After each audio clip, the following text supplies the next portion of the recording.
என் பெயர் கீனா சம்யுக்தா. நான் 2ஆம் வகுப்பு ஆ பிரிவில் படிக்கின்றேன்.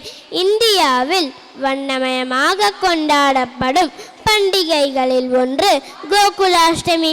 கிருஷ்ண ஜென்மாஷ்டமி, கோகுலாஷ்டமி, கிருஷ்ண ஜெயந்தி என்று பல பெயர்களில் கொண்டாடப்படுகிறது.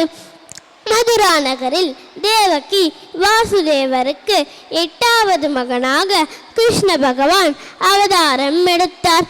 சிறையில் பிறந்த கிருஷ்ணர் கோகுலத்தில் வளர்ப்பு தாய் யசோதையால் வளர்க்கப்பட்டார். அரக்கனான தனது தாய் மாமன் கம்சனை கொன்று துவாரகையில் அரசாட்சி செய்தார். பாரத போரில் பாண்டவர்களுக்கு உறுதுணையாக இருந்து போர்க்களத்தில் அர்ஜுனனுக்கு தேரோட்டியாக வந்தவரும் கண்ணன் தான்.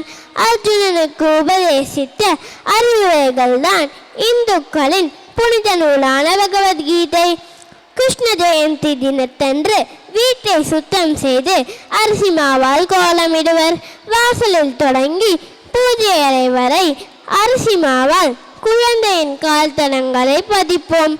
மாலையில் கிருஷ்ணர் சிலைக்கு பூக்களால் அலங்காரம் செய்து தயிர், வெண்ணெய், அவல், சீடை, முறுக்கு, லட்டு போன்ற உணவுகளை வைத்து வணங்குவோம். ஆளிலை கிருஷ்ணர் தனது பிஞ்ச பாதங்களை அடிமேல் அடி வைத்து வீட்டுக்குள் தத்தி தத்தி நடந்து வருவதாக ஐதீகம். நாமும் கிருஷ்ணரை வணங்கி அனைத்து நலங்களையும் பெறுவோம். நன்றி.